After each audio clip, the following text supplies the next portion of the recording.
Welcome, welcome, welcome to My Black Job, the podcast.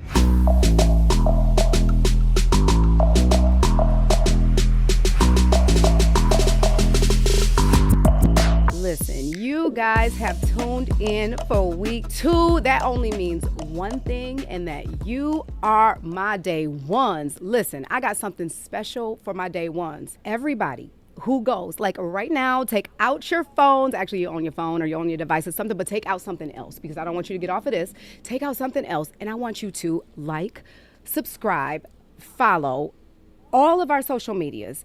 And then I want you to share it because what I want to do is I want to give my day one something special. I want to send y'all your very own My Black Job podcast merch. You are going to get your very own mailed out to you. Now, this is limited to the first, dare I say, now I was going to say 50, but let me say 100, the first 100 people that like, subscribe, follow, then share this content, y'all. I'm sending this out to you. So thank you for showing up again. Today, I have somebody so special here. Now, the reason I created this podcast is because there is a lot going on about black jobs, and we've heard Donald Trump mention black jobs. We've heard Kamala Harris mention black jobs. We've even heard Michelle Obama mention black jobs recently. Who's going to tell him that the job he's currently seeking might just be one of those black jobs? So since we're on the topic of black jobs, I feel like since I have created some, it's my duty to bring as many black jobs on this platform as possible so that we can find out what a black job really is. So today I have somebody so special. This is my day one, probably my very first friend in like the entire world. We were like forced to be friends before we even chose to be friends. And I don't think I would have it any other way. As life evolved, you became my closest confidant. You've became my business partner. We separated as business partners, y'all. We'll get into the tea. I had a big gap on that and then turned around and decided to do some more collaborations as time moved forward. So, outside of the things that we have created, this woman right here is so freaking dynamic. She has gone through so many different transformations, and I'm speaking from my heart space. This woman right here, she has gone through so many transformations that have been so bold. Transformations that most people would only just dream about, and they would wish that they can walk in those shoes. Yet she stood boldly and went completely against the grain when everybody looked at her as if she was out here doing something that was just like not right, or doing something that was just against what the socio-economical norm or whatever it is. You were just going against the grain, period. You walk boldly in that, and just watching you step into your truth, finding yourself boldly in front of the world to see, is what really prompted, and one of the things that prompted my comfort level in moving in my very own transformation. So I don't want to sit here and give all of the goods up myself, because I want to hear from you, boo. This is Latory Brooks, woman extraordinaire, girl. Round of applause, everybody. So, ma'am, I have done, I haven't even done you justice in me talking about what your own biography is. You have a lot going on. You have a lot of things that you do every single day. Outside of the fact, we know that you are, simply put, just my bestie, but we don't know anything else about Latory Brooks. Tell us, ma'am, just a little bit about you and who you are, and then let's get into the conversation. All right. Well, as she said, my name is Letory. Most people call me Tory. Quite naturally, something that always is a plus thing to put out there is that I have 3 sets of twins and I have 1 singleton. So I have my older set that are 24, which, funny story, but Jay and I were actually pregnant at the same time with our firstborns. I just happen to have twins. But so anyhow, so they're 24, and then I have my daughters, they're 19, and then those are actually Janen's goddaughters. Another interesting story. And then we have the boys who are 14, and then my little one who is 7. As Jay had mentioned, I do got a lot going on. One of the things that I can say that I really, really, really take pride in is that I was able to homeschool my children from a very young age. And so this coming school year, my 2 boys will be going to school. So it's but bittersweet, but I still have my little one. So that's kind of what I have going on now. And then of course, we got some great projects that we're working on. I do have a couple businesses, but my baby that I kind of ventured out. This is after our first time around that we kind of ventured out into was Tyke's Toy Box. So that is my baby that just came from me. So so that is my something that I'm continuing to grow and expand and get it together. Listen, first off, I want to just acknowledge the fact that we got some noise interference. Now, the noise interference is the weather outside. We can't control what's happening. It's the thunder. It's the lightning. Y'all, it's the Mercury retrograde. It's the resistance. It is us trying to push past all of the stuff that is ugly and all of that to just try to bring forth a project to you. So this is us doing it in a situation that is less than perfect, but nonetheless, when you need to create something, sometimes you just got to start. And so this is us just starting. So thank you for that. So let's talk about just a little bit. Let's just back it on up and let's talk about 7 kids, because if I did not know that you had 7 kids, child, I think I would probably be on the floor somewhere. Let's get into that. First off, tell me, when the doctor told you, when you went to find out that you was pregnant, when you went to find out that what the sex was, when you went, tell us the story, honey, because to find out, number one, that you having twins, I don't even know what my reaction would be. All right. Well, we talking about first time, second time, or the third, or third time. But let's go with the first. First time. Mm-hmm. Okay. So the thing about the first time is because I actually was a very young mother. So I want to say 16 going on to 17 when I first found out I was pregnant with my, it was my first set of kids, but of course, initially I didn't know that. So I had went to get an ultrasound just to kind of see how far I was and kind of see what was going on, just make sure everything looked good. I got there, and this was Planned Parenthood days. I don't know how many of y'all, did y'all Planned Parenthood thing, but that's what we did. So I went to Planned Parenthood, and I just remember them calling me back, and they were doing an ultrasound, and I'm just laying there, as a young girl. My mom not with me, or no one, because I'm kind of keeping it on the low a little bit. And the lady, she's doing it, and she was like, I see 2. I'm like, 2 what? And she's like, I see 2 babies. I'm like, you see what? She's like, yeah, 2 babies. I'm like, oh my God. So I immediately just remember laying there like, what the heck am I about to do? I'm still in high school. I'm about to have 2 babies. Like, what in the world? So I was semi-shocked, what I'm saying? Probably more concerned, because I'm like, like, dang, I already got to, break the news to my mom that I'm pregnant. But not only am I pregnant, but I'm pregnant with 2 babies. Yeah, that was a doozy. I remember when you called me on the phone and you were like, I'm thinking that you're going to call me and say, that you having a boy or a girl. Because, I was up next. I was 2 weeks, I believe, behind you. And I'm like, so I am living vicariously through your steps. And I every time you go to the doctor, I'm like, what they do? What they say? So then I'm like, okay, she about to find out what she having. I think that was the time you were finding out what you were having, or something, a heartbeat, or something. I think it was maybe the heartbeat. And we're going to hear the heartbeat. And I was like, I'm so excited for you. Number one, you're my girl. But I'm like, oh my God, I get to know what's coming next for me. And so I'm so excited. And I'm waiting for my phone to ring or my pager to beep or something crazy like that at the time, because I didn't have a cell phone. And I'm waiting on that to happen. And finally the call came in, and I'm like, I pick up the phone. I'm like, girl, what's up? And you crying on the other end. I'm like, wait a minute. I'm crying. Like, what is happening? Like, Tory, what's going on? I'm having twins. I was like, oh my God. Like, what can I say to that? Like, I feel like crying with you. Yes.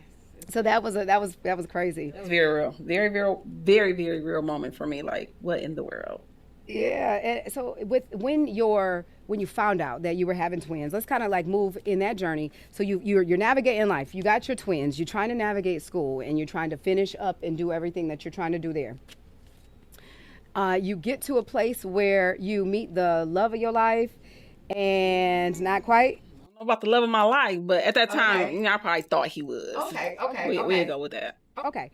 Well, I'm talking about the second set of twins. Yep, I'm trying to get, yep. I was moving past, Baby, I thought you were that first. I said, I don't know about all that. Well, I could see when the record scratched, I could see that it was I was like, oh, no, let's kind of move it forward. We don't have to back it up that much. So, all right, we back. Exactly. That part.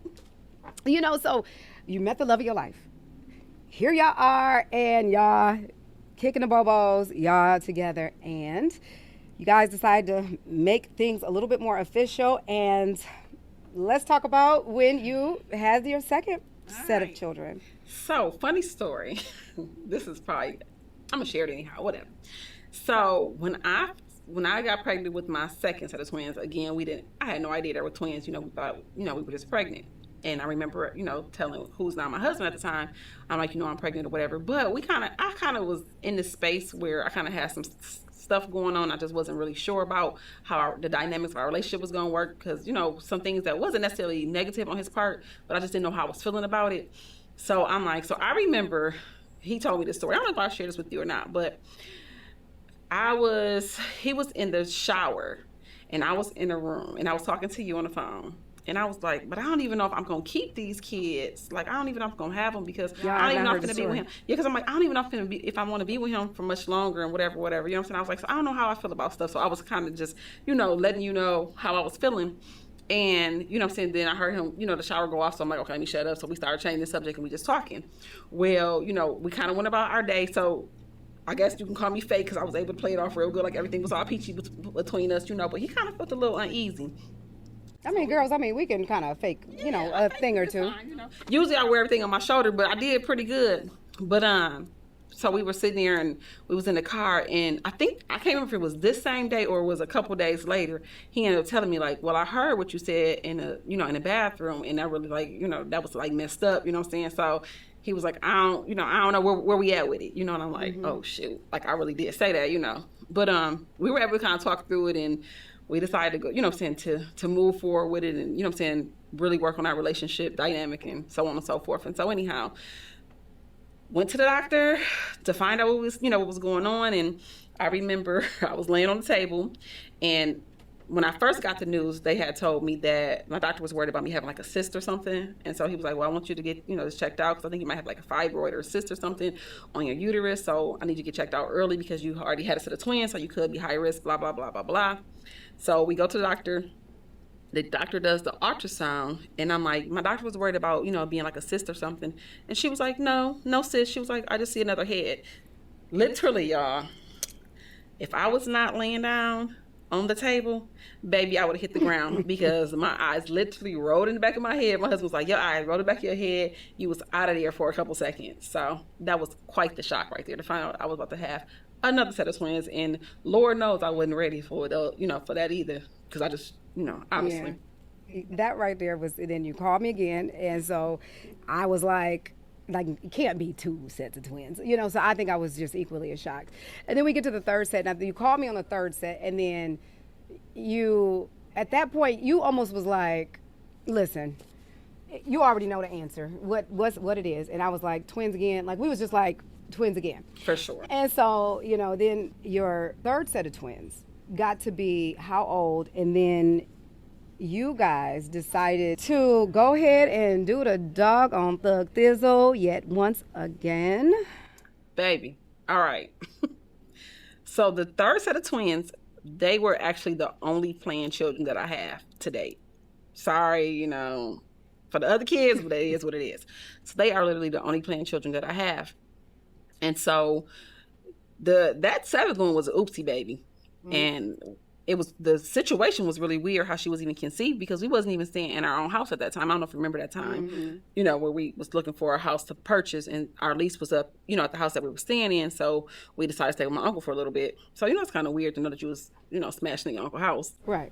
Right. I mean, that is a little strange. Yeah. It was strange. But I mean, just to kind of little off, like sidebar that real quick. I mean, how did y'all like smashing your uncle's house? Well, so, of course, the kids would have to be gone. Uncle was gone because he used to work a lot. So, what I'm saying, it was some times that we was both there real quick, had to do a little quickie in, you know what I'm saying? That is hilarious. And Uncle, if you see it, it's like, yikes. Sorry. Yeah. So, that's how she was conceived. And I remember feeling like, oh, my God, like, I think I'm pregnant. Like, shoot. And it was, listen, so this is the funny part. So, my husband, I think he knew before I really even had an idea because he was like, I didn't do nothing. Literally, that's what he said. I didn't do nothing.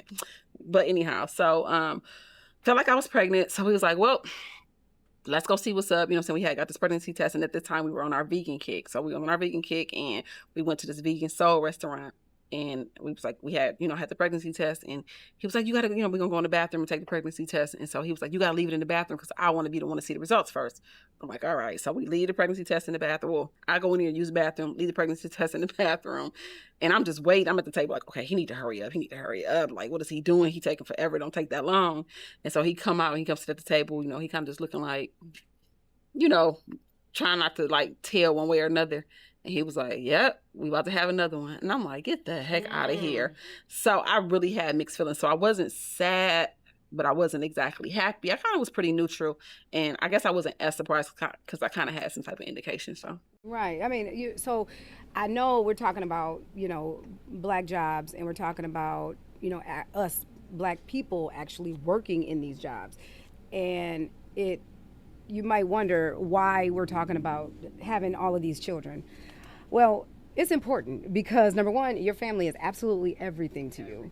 And to then take on the responsibility of having to mother so many people, and then have to take on the responsibility of still playing whatever role you feel is your role as wife, still try to figure out how to sprinkle a little bit of time in there for your friends. And I have no idea how you can manage any time for yourself, but add all of that stuff. And then on top of that, you are like, conventional work is not for me. I'm an entrepreneur at heart. And so you turned around and said, I want to have a business. I'm starting my own business, and that's what I want to do. Now, I can't remember. Was Anything's Possible our first business venture? Yes. Was that your first business venture? Yep, both. So right. Anything's, well, yours was Baby Says, remember? And yeah. then we kind of right. put Baby Says together with Anything Possible and kind of just changed it over to the whole t-shirt printing as opposed to just being a t-shirt line. Right. Came into play. Okay. So, just so that we can just let everybody know like really what the depth of the history is. So years and years ago, well, shoot, it was about 13 years ago, really, prior to the Print Heads, which is the business that I run, I own, and I operate. It had a completely different name, and it was branded under something completely different. It was branded under the name Anything's Possible. Now, it was totally fitting, and it was absolutely perfect. And I'm like, we got to do this together. We're both creatives. We can both do our own, we can really grow this thing. We can do this thing together. So that was in the basement, starting a business in the basement. We was like on our knuckles with the stuff, getting machines off of Craigslist at the time. Yes, because Facebook Marketplace wasn't popping like that. So it was definitely Craigslist. We did. And it was totally dangerous driving to some stranger. It was kind of far too. It wasn't even super close. Yeah. And I don't think we had none of the guys with us. It was just me and you. Just me and you walking blindly into this stranger house. You know what? Which actually is a little telling to how we really operate even now in our business ventures. Like, we'd be like, yep, well, I don't know what's waiting around that corner, but I'm about to go. We about to go see what's up. That's just totally just us for real. And so we did that, and we started a business. And we were in the place at that time where we were like marketing, and we are trying to get all of the business that we can get. And so tell us a little bit about how that relationship evolved. So, well, as I said, so initially, like I said, you had Baby Says Wear. And I remember because you were trying to do, I think it was for maternity shirts. And I thought it was just an amazing idea. And then I remember we just talking, and we was like, I think you had said it first, as a matter of fact, like, I don't know if I should continue with, doing Baby Says. Maybe I should do t-shirts. And I'm like, oh, that's a dope idea. Like, let's do it. You know what I'm saying? I kind of included myself, truth be told. But anyhow, I'm like, let's do it. You know what I'm saying? So then we kind of just started, politicking on it and decide what we was going to do. And it kind of went from there. It flourished and it was great. And then I don't know if I'm jumping ahead or not, but what ended up happening, I don't know if you recall this, but what ended up happening is at that time I was super, super into religion.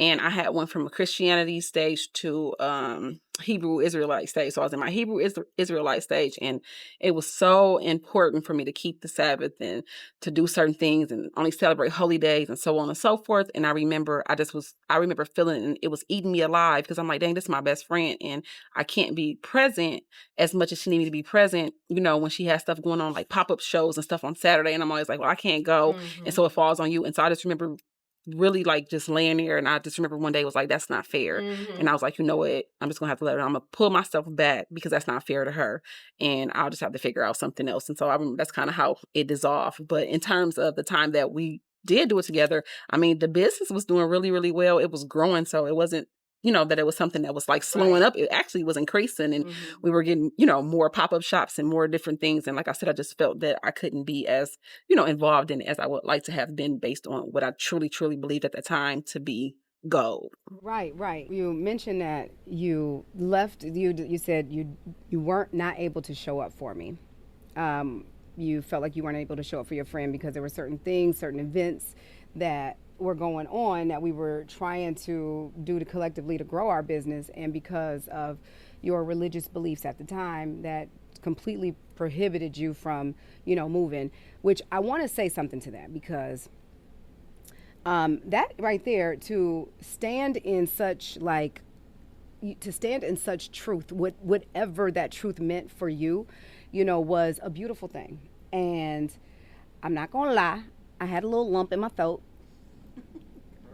but I understood, and I loved you more than I loved the idea of you sacrificing yourself to be a part of what this thing was. And I thought that you choosing yourself was more important. And so it was like, we got off the phone and we picked it back up the next day, like, what it do, boo? And it was all good. Like, we Absolutely had never ever had any type of a it wasn't a falling out, but it was a falling out of a business relationship, which typically looks a little bit more hostile than what ours was. For sure. So tell me a little bit about your business journey after that, after you left. How did business evolve for you? Because like we talked about, we haven't necessarily gone into your various businesses actually that you have. You're somewhat of a serial entrepreneur, but we haven't gotten into those just yet. But tell me a little bit about how that evolved after that. What were your feelings? What were your emotions? Were you still in the same religious space for a while, able to grow in that and feeling at peace with your decision?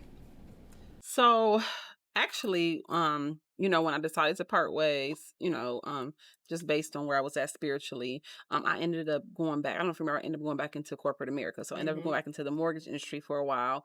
And I remember being in the mortgage industry, and I just was feeling like, I hate this. I hate it. I hated every minute of it. I hated every bit of it. And I just remember, like, it was so freeing to have that time to be able to work for, work for myself. Well, for us, but it felt good because it was like one of the things that we could just do, like, and it didn't feel like we were at work. It felt like, we were doing something that we really wanted to do, and it felt, genuine and good. And then in the corporate space, you have to, go by this and that, and it's all these politics and, just all these different things, and just frustration and just stress, like, especially in that industry, it's massive amounts of stress. And then you have to deal with the stresses of people, and then, go home, and yeah, it just turns to a thing. So I gave that, the whole little corporate space and time. And then I just was like, I just don't want to do this no more. And so I remember I initially, I think I was still in the corporate space for a while, but I was trying little things to try to pull myself out of the corporate space. And so I remember, I don't know if you remember the little penny line. It was Pure Romance is the one that I was kind of, mimicking in a sense, but it was called Private Promises. And I was customizing panties, and then I was. And you had a couple little toysy poys. Yes, I have toys. I have my own toy line where I was kind of doing little parties and stuff, which was a lot of fun. But then I just realized that wasn't exactly what I wanted to do either. It didn't speak to anything. It just was something to do, to make a couple extra dollars, just being real. Right. And so I kind of, continued to kind of just, work for a while. And then I remember when I was pregnant with Kalia, the seventh child. And I worked for this particular mortgage company. And I remember I was so beyond stressed. I went to work every single day and I cried. Now I'm pregnant and I'm going to work literally crying every single day because I hated it that bad. And I just had a lot going on, within that job space. And I just remember I would go home to my husband, and at this time I was making, really good money. And so together, we was, above six-figure income. And I was just like, babe, this is just, it's killing me. Like, I feel like I'm losing a part of myself every day. And I remember my husband looked at me and he was like, you know what? You're not going back. He was like, we just gonna have to figure this out. We'll just figure it out. It is what it is. And so I ended up, putting in my 2 weeks notice, like the next day, what I'm saying? He continued to, to work or whatever. And yeah. And at this time, he wasn't even in the mortgage industry. He was just working some just odd end jobs. So we was like, it was rough, but that was a sacrifice that we had chose to make. Yeah. In order to be able to grow. So we didn't really start. I didn't get into the I kind of did like t-shirts here and there, just different things, kind of like, here and there as a side hustle, just to bring in some extra money, because I took on craft and I love the craft anyhow. So it was like, I sold my crafts and stuff like that, while Nate was working. But then we moved into my house in Inkster. This is when he had got this great job at U.S. Steel. And so he was in a steel mill. He was making, six figures all by himself. And it was just a time to be like, well, what can I do? How can I really contribute, to this thing? Like, what can I do? What will be fun? And I remember Khalil was really small. And I was just sitting there one day and I was like, dang, it would be so dope if they have, parties that come to your house just with little kid stuff. And they bring like a whole playground to you.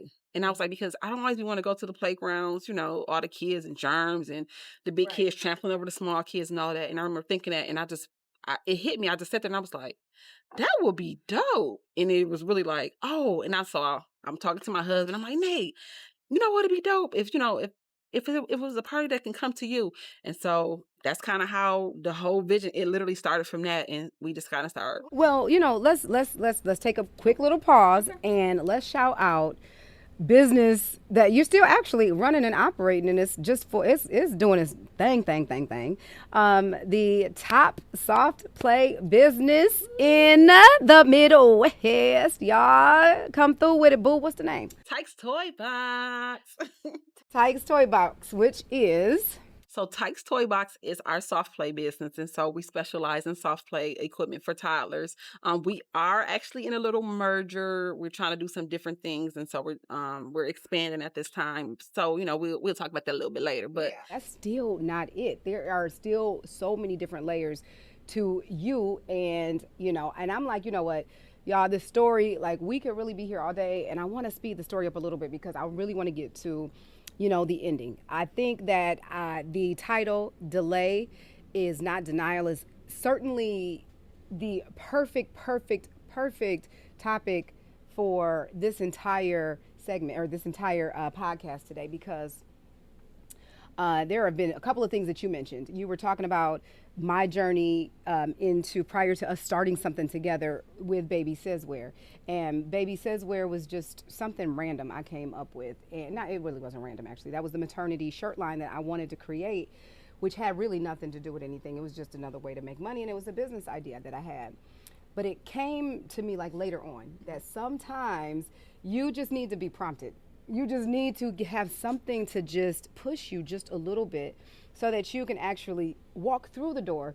Because I don't know if I was told that if I saw the full picture, that I was gonna be printing t-shirts for people that were not necessarily in my local environment, that they would be shipped out all over the world. If I knew that I would be working with some of the most top Fortune 500 companies, I would be like, wait a minute, I'm not qualified, and you'd almost get in your head so much that you stop.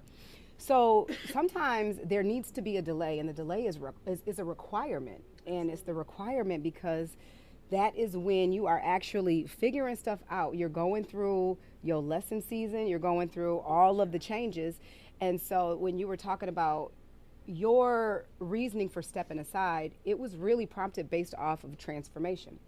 And that then prompted, I want to say, that moment alone is when your transformation absolutely just catapulted and went to a completely different stratosphere, which we'll get into that business, which is so freaking dope. Cannot wait to talk about that, y'all. So please stay tuned, because I will give a little spoiler alert. It is a little unconventional, this black job, because this black job requires somebody to get all up in your head, and you don't even really know if you got control or not of the situation. Like, child, yes, it is really, really good. So we will definitely get into all of that goodness. All right, so we are going to do this fun segment called Top of the Charts. Me and Christian did this last week, and what we do is there are 3 random words that are provided to us, just dropped in on our lap, and we have to choose one of the 3 words. And now we have to not only just pick one of the 3 words, but we got to make a song. So you are my guest today, my love. So, my guest, you may go first. I will certainly be respectful and let you take the first hot seat. Okay. Hypnosis, entrepreneur, or mama are the 3 words that we have to use. Entrepreneur or mama. One of the 3 words that we have to use. Okay. All right. All right, cue the music, y'all.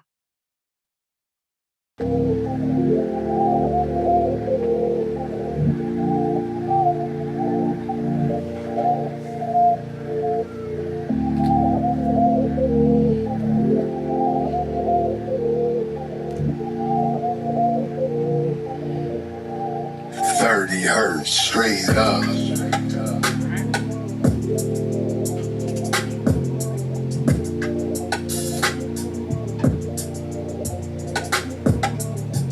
All right, let's get it, y'all.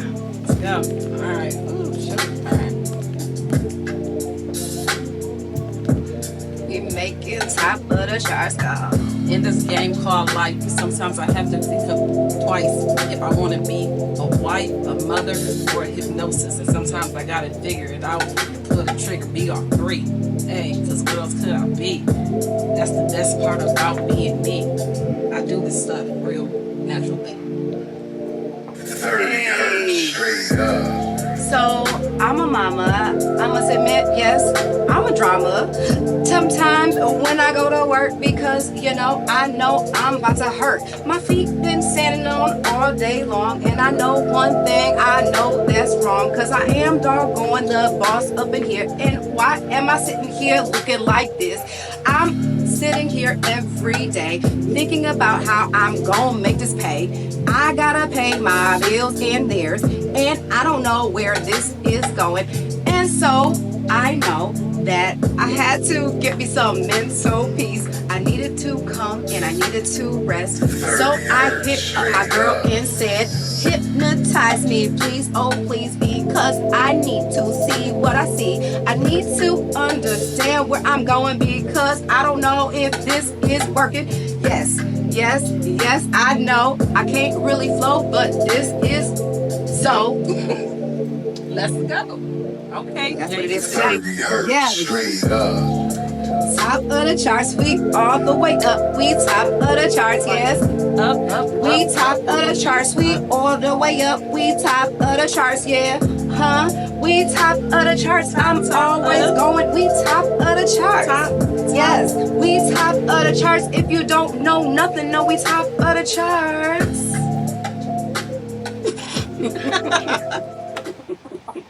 All right. Okay, I did not miss my call. Hilarious.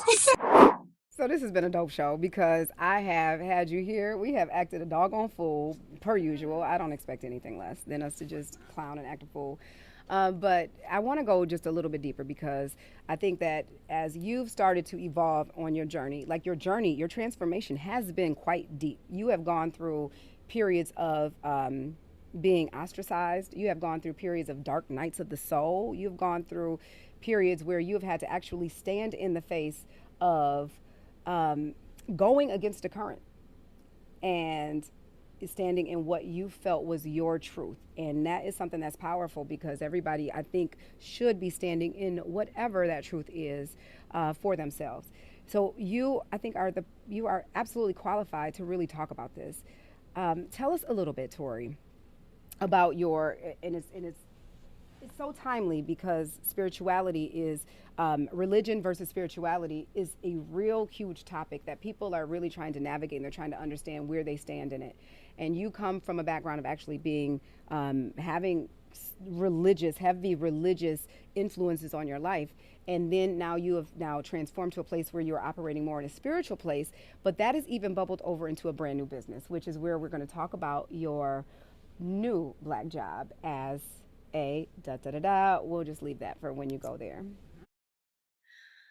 All right, so I'll say this.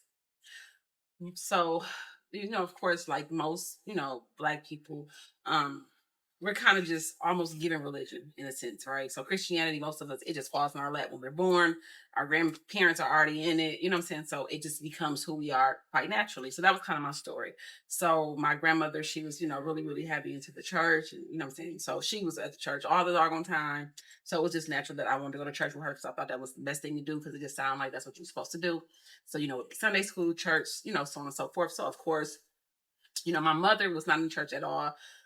She would be called a sinner, you know what I'm saying, or whatever. But anyway, so that was kind of the introduction to, religion or, basically just church in general, Christianity. And so it was kind of interesting at the beginning because my grandmother on my mother's side was, she was a Baptist. She attended a Baptist church, but then on my father's side, they attended a Episcopalian church. So I actually literally went to two different churches. I went to a Baptist church and I went to Episcopalian church.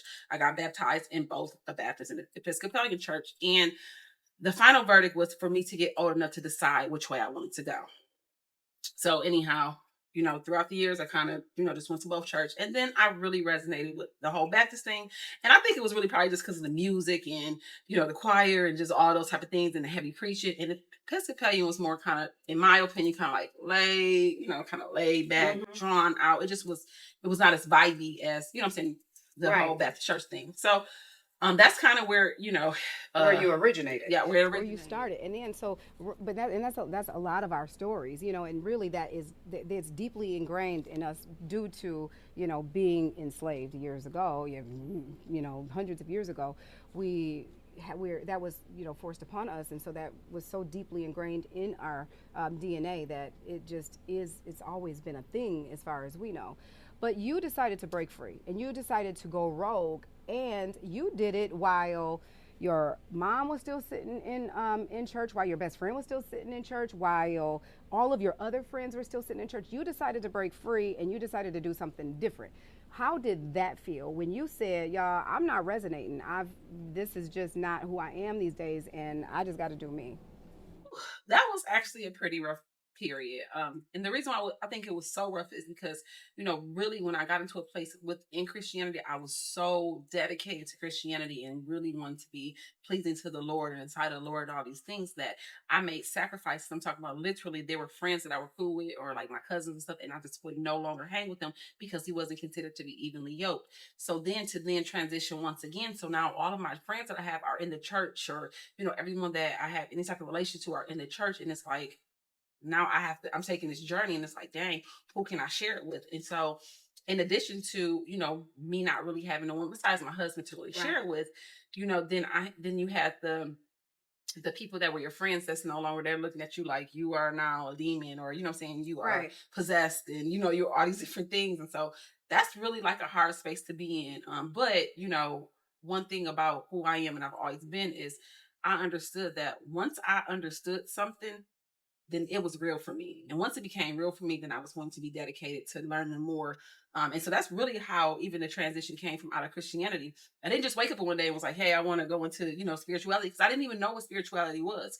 I literally went from Christianity, and then I started really getting to scriptures, and I started getting like the Apocrypha and the Concordance and all these different books. And I was really, really studying something crazy. And then I went into the whole Hebrew thing. So I went through that little phase with the Hebrew, and I was like, I was a minister. Yeah, I was a minister at church. And I remember this was my sermon that I did in front of the church. So I had to do the sermon, and I had just started being convicted about, the whole Hebrew thing. And I thought that was just the way to go, no matter what that is. That was the truth. And I was really able to bust some heads. I ain't gonna hold y'all up with scripture. Baby, I knew the scripture in and out, through and through. So I was even like hey, I was competitive with my pastor. Like, no, but here, you know, like, well, this is this. And I'm like, yeah, but here, and then here, and then here, straight scripture with it. You know what I'm saying? And so that was kind of like, it was bittersweet. It was really bittersweet because I felt empowered in a sense, but then I felt alone, you know, in another sense. Yeah. So would you say that you are practicing any type of religion right now, or where do you stand in that space? So right now, I would just say I am not practicing any religion, so to speak, because I decided that I wanted to remove titles. I wanted to remove titles, and I wanted to be free in my beliefs, or free, you know, free in what I truly feel is right and what resonates with me, my intuition, you know what I'm saying? And just basically I just didn't want to be confined to one type of thinking. So even when it comes to Christianity, I still believe that the Bible has, you know, like the references in the Bible are amazing. I still, you know what I'm saying, go by the Bible, you know what I'm saying?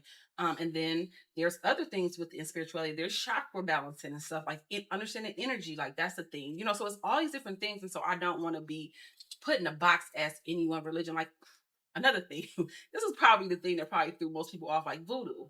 I wanted to understand the religion of voodoo, right? It was something that I felt like was calling me. And, you know, we haven't always taught that is taboo. You stay away from it. It is demonic. It is all these things. But because of who I am and because I go by what resonates with me and, you know what I'm saying, how my spirit, I didn't feel that. I didn't feel that that was the case. And so I actually was like, I want to learn about it. And so that's what I did. And so that's where I kind of. I mean, going off of just, you've read the Bible, you understand what it says. I mean, and the Bible does say, study to show thyself approved. So, you know, it's like that is what you ultimately did. You dug a little bit deeper and you studied. And, you know, I don't know if God would have wanted anything less than that. But for you to study to show yourself approved, I mean, even in the event that we realize that we look up and it's all.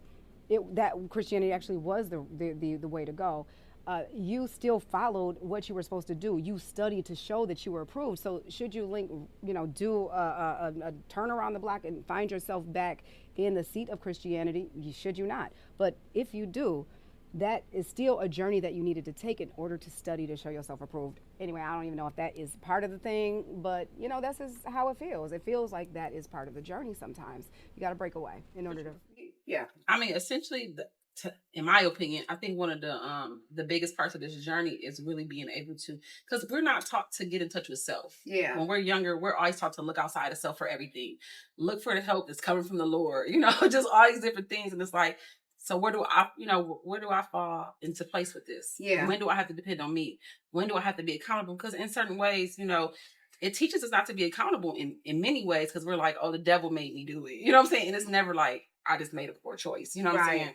Or this decision that I made led to this. You know what I'm saying? So now I have to make another decision, you know what I'm saying, so that I can be here. And so I think that was another thing that was big for me was, you know, coming out of some type of religion that focused on everything outside of self to now focus on everything within self. And then even with that, even when it comes to, you know, God and, you know, the Christ energy and different things, it's still all a part of self. And it always was. So.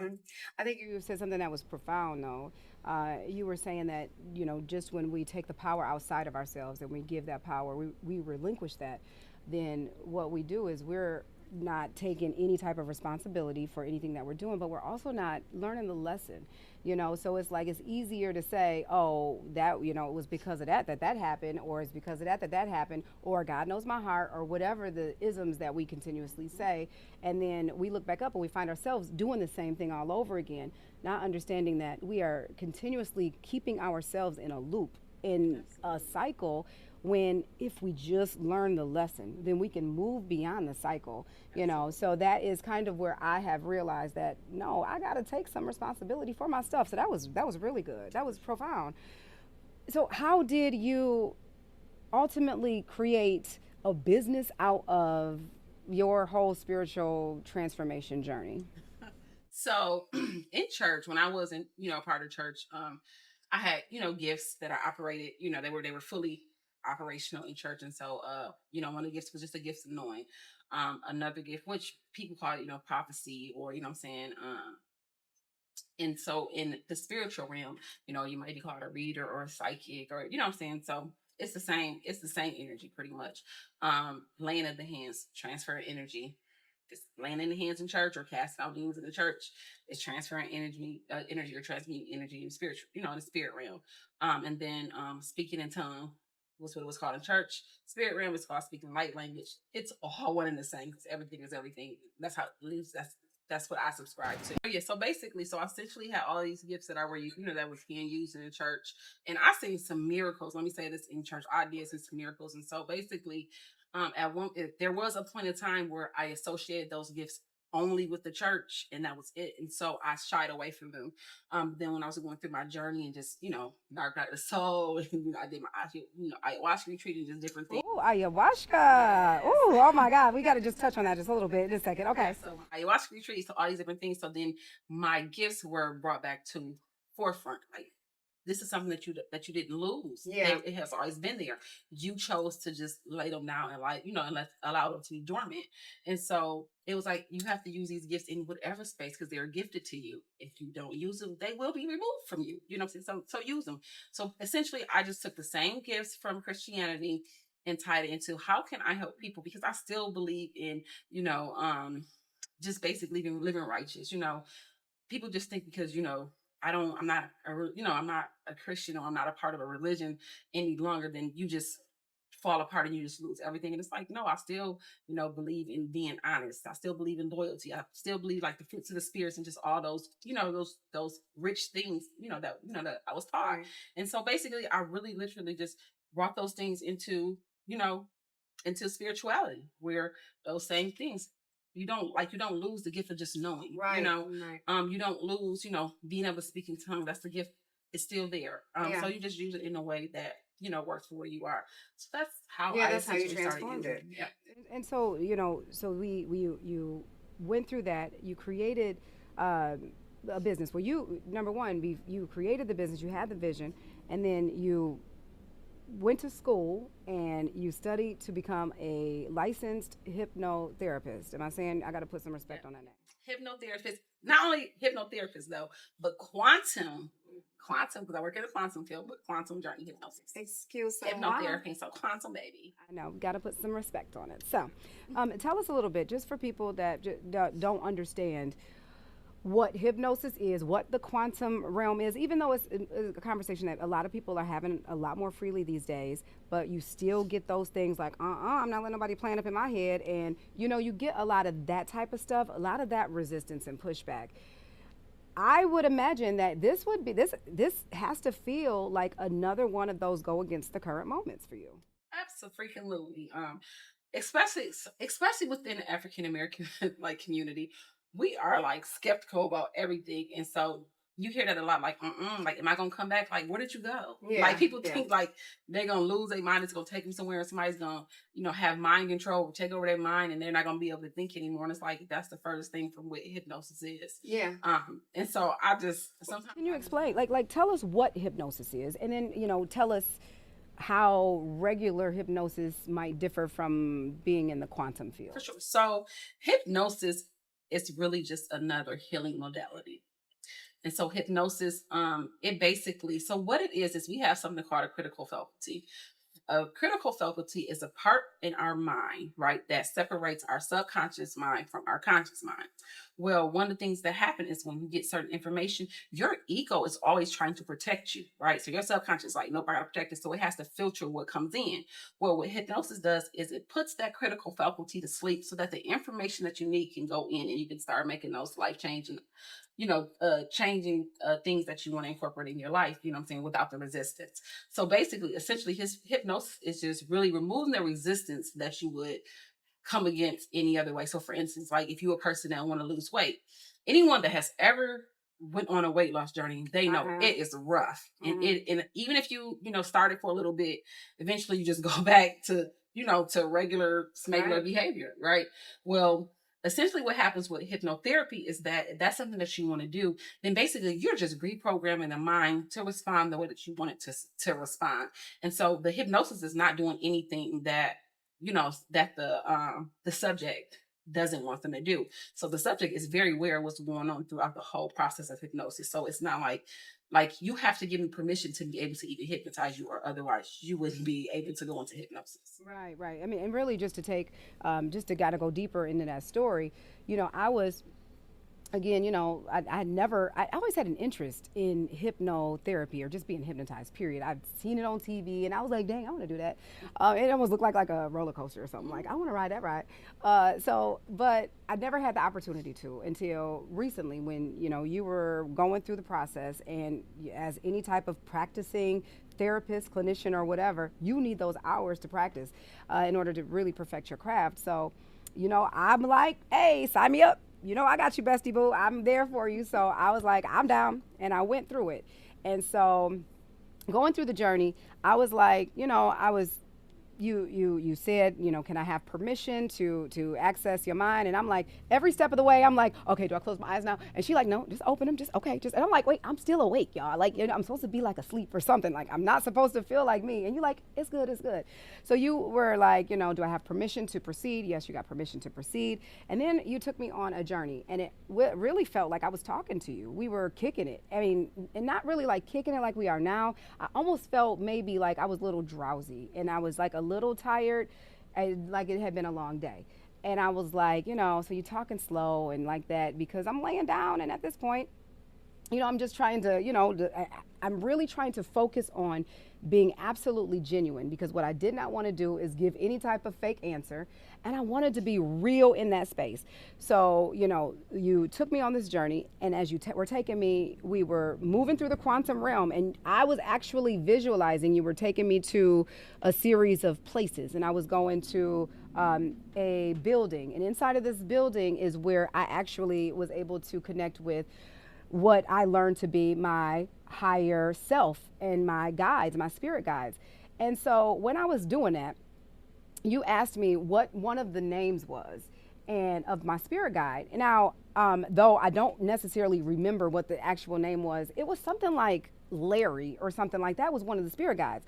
And I was like, and I'm sitting there with my eyes closed, and I was like, you said, what's the name? And I said, Larry. And I'm like, that is not the name. There is not anybody that is in this high position that is over my life named Larry. Like, it can't be. Can't and it ain't be. Like, so I sat there for a minute, and it was a good minute, because I was like, I am not getting nothing. I'm drawing an absolute blank. This dude name is Larry, and he my spirit guide. So I was like, let's just hurry up and get off this. We'll revisit it later. Ciao. Larry, that's the name. That's the name. So we get through everything. We get through all of that, and then we come out of the hypnosis, and we're kind of recapping and we talking. And then at this point, now I'm a little bit more open, and I'm like, I'm out of it. And I'm like, dude, like, where did the name Larry come from? That's so freaking random. I don't even know a Larry, and that's just weird. And I was like, I could not think of any other name.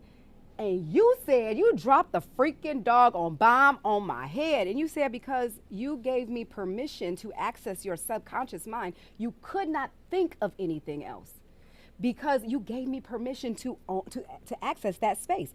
And I was like, oh, snap. Dang. I guess I should put a little bit of respect on Larry's name then. Like, I was like, dang, like, my bad. You know what I'm saying? Like, dang, that was deep. Have you encountered those types of like aha moments with other patients? Oh, absolutely. So another thing that typically happens within hypnosis is something called ego state transformation. And technically, to even do the ego state transformation, a person doesn't have to be in a trance, right? They don't have to be in a trance state, because as people, we all have what are called parts, right? So we have different parts of our personality, and these different parts are the forefront or the controller, in different situations, right? So if there's a particular like thing that you struggle with, right, then that means that this thing is in control, right, of this aspect of your life. And so it's something that we do, and we have to figure out, why does that part feel like it wants to be? Why is it feeling like it has to be there to be in this place of the controller? What makes it want to be in control? How is it helping? Is it still helping you? Does it need a new title? Does it need a new job? You know what I'm saying? And so that is something that, has happened in a couple of sessions. So not just even the hypnosis part, but even like the ego state transformation. And people are like, oh my gosh, like, literally without even going into hypnosis, they are like in awe that they like, wow, this is crazy. Like this is real. Right. Like it's like a real, like this is a real thing. It is. It almost takes your breath away because you got to sit with it for a minute. And, I sitting with it. I had to listen back because I recorded it and I just wanted to really like just be in the moment because when kind of you're going through something, you're not always present. So I wanted to make sure that I was really, really present in the moment and listen back to it. And I remember listening to, now this is a testament, like a real deal testament to how that thing, whatever that ego state is that prevents all of the movement, that creates all of the blockages. Part of our session, you asked, what and do I feel like I need to do? What am I called to do? And you were asking my higher self, not necessarily Janin in my state. And so my higher self said what I was called to do is I was called to speak in front of people. I was called to be, and not just speaking on stages and stuff like that. I was called to be in front of people to provide some information in a content space. And so I was like, okay, so that's that. You said that. And the other thing that you followed up and said, and you said, and how would you know, you asked me, how would you know that this roadblock has been completely removed? What action, what inspired action will you take so that you now recognize it for yourself that that blockage is now forever gone? And y'all, I said, I'm just going to start speaking. I'm going to turn on the camera and start talking. Goosebumps. I ain't never did nothing like this, like for real, without like needing to be like, I mean, I'm collaborating with my team on this, but like for real to be not sitting here, I'm not necessarily focused on myself. I'm sitting in a seat where I'm put in a state where normally I would probably feel like uncomfortable asking and dialoguing and doing all of this in public, in front of people, especially in intimate conversations, yet I feel very free to do it. And that right there was dope. So I just want to give you your flowers. And not only that, but really highlight creating reality with Latory, your hypnotherapist business, because we are highlighting all types of businesses. We are highlighting not just what people think are the dream jobs of being a doctor and being a lawyer, and those are absolutely amazing dream jobs, or being an entertainer or something like that. What about the jobs that we don't know, that we did not realize that were for us?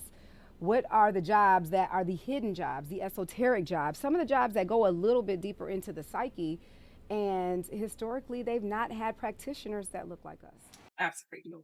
And just to add really quick, just kind of add this element.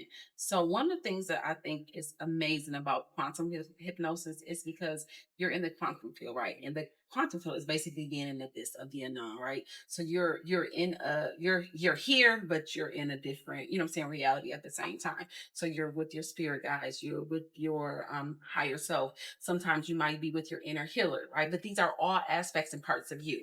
They really are. They're all aspects of you, the person. But it's like, it's unfortunate that we don't understand that our minds are so powerful that, And it's like, but the programs that, that we up against, it just causes all these different blockages and layers so that we can't always reach our, our true potential. And that's one of the benefits of hypnosis. It kind of, removes those roadblocks and remove those, the resistance and those type of things. And so that you can really get to know, who am I?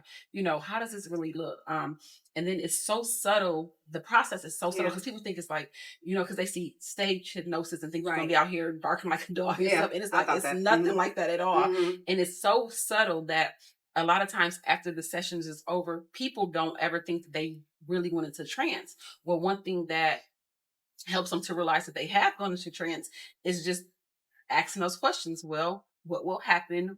What will it look like when this thing is this? And typically it happens in its time, and it happens just as they said that it was going to happen, Right. And so that's the thing that makes it so dynamic and so subtle that sometimes people don't even realize that they've ever been in the actual session. And it's like, no, my friend, like, I'll give you an example, like a weight loss client, right? They decide they want to lose weight. Yeah. And they go through a hypno session, they go through the whole thing, and the session is over, and then they leave because you feel normal. Yeah. As you can, attest to, you don't feel like anything has happened. You go about your life, and then you start eating different. And so now the stuff that you would normally struggle with, to eat, that you would normally just pick up and eat, you just all of a sudden don't have a desire for. I don't want it anymore. I don't want no pop. I don't have the desire for this. And so then, months later, you start losing weight, and then, you're like, oh, so it did work. And it's like, no, I just started eating better. And it's like, that was a result. I see. The hypnosis session, but sometimes it's so subtle that people just completely just overshadow the fact that this is what contributed to it. So would you suggest that, that one person that is okay and they feel comfortable in this space and they trust the practitioner, would you suggest that, people, or who would you suggest utilize a service like this? Anyone, really, you can utilize it for anything. Sometimes if you're just on your spiritual journey and you just interested in, maybe meeting your spirit team, or, what I'm saying, just what can happen, quantum jumping, it's so many aspects that you can reach, so many different potentials that you can go into this. I mean, you can go into your Akashic records, you can quantum jump, you can, like I said, meet your inner healer, you can meet your higher self, your spirit guides. I mean, it's just so, it's so vast and so much that you can do. So really it's ideal for anyone. But I would say on a more fitting, like what I think that will really help is someone that deals with like trauma. And now legally, I cannot say I can help with depression, right? Because I am not, a physician, right? However, what I can say is that with hypnosis, you can assist with the things that make a person happy, right? So I can't cure depression, but I can cause you to be more happy. I can cause you to be more of this. So, what I'm saying, people that's still in that space, people that's going through, addictions, right? Addictions is another thing that hypnosis help with, what I'm saying, to be able to resolve.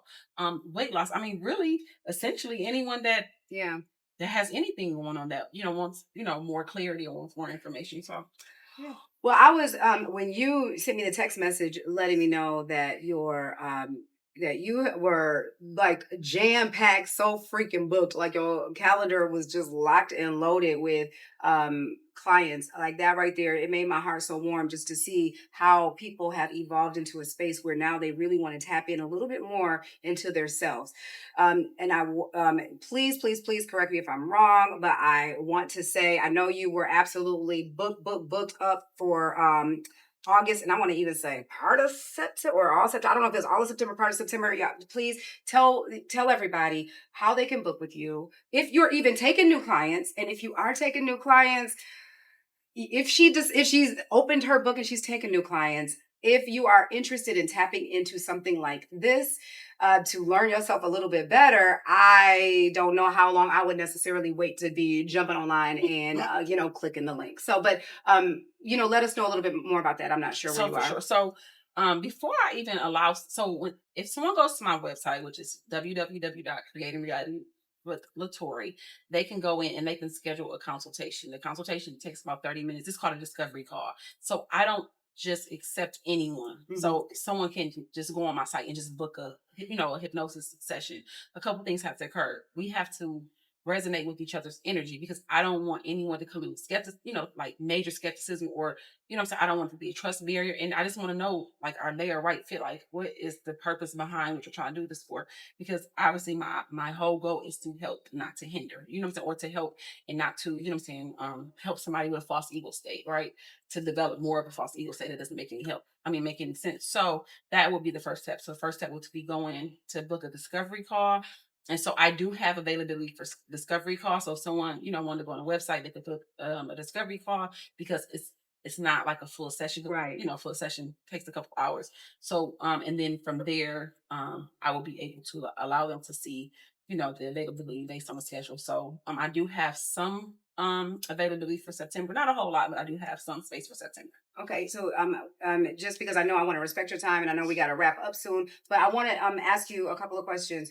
If someone is not here locally, how can they still book with you, or do they have to like cash out on a whole plane ticket and like book rooms and like all of that stuff? Nope. So with this world, the evolution of this world in this realm, which is amazing, is now there's video conferencing for everything. So literally we can still have a phenomenal hypnosis session over Zoom. So Okay. we can still, Zoom, Google Meet, whatever. So you can be in any state, you can be in any country and still be able to do a hypnosis session. Y'all got this? Like, y'all, you do not have to be here locally. You can actually go and you can book and you can still get that. Tory, I just want to say thank you. Thank you so much for coming and sharing your transformation journey. I heard a couple of points of transformative actions and things that took place from even what you said, even the smallest thing that you mentioned, where you a long time ago had a business and you went after the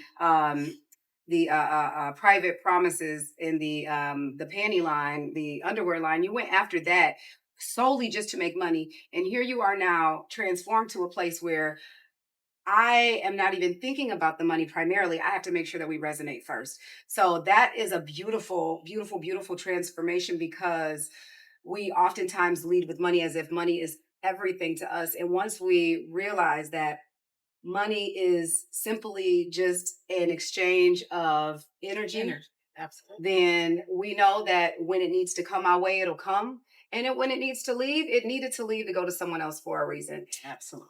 And with that, y'all, I just want to say that I believe the same thing also here at My Black Job, the podcast. I believe that this is an energy exchange, that we are exchanging knowledge and we are exchanging power so that you guys can go out there and do whatever you want to do. You can see now the way that you can go. You can see how big you can dream. You can see all of the things that you may not even have known were ways that you could make money. And it was all because of an exchange. So I just implore you, y'all, if you got anything out of this today, if you would like to see this channel thrive and grow, you know what our mission is, you know what our goal is. It is to go out and meet as many Black jobs out there as we possibly can so that we can inform ourselves and others on what having a Black job really looks like. So please don't forget to like, subscribe, comment, and share, y'all, all of the content as we take this journey and you take it along with us. So that's a wrap for today, baby. That's it. No, thank you so much. Thank you for having me. I really appreciate it. All right. All right. That's a wrap, y'all.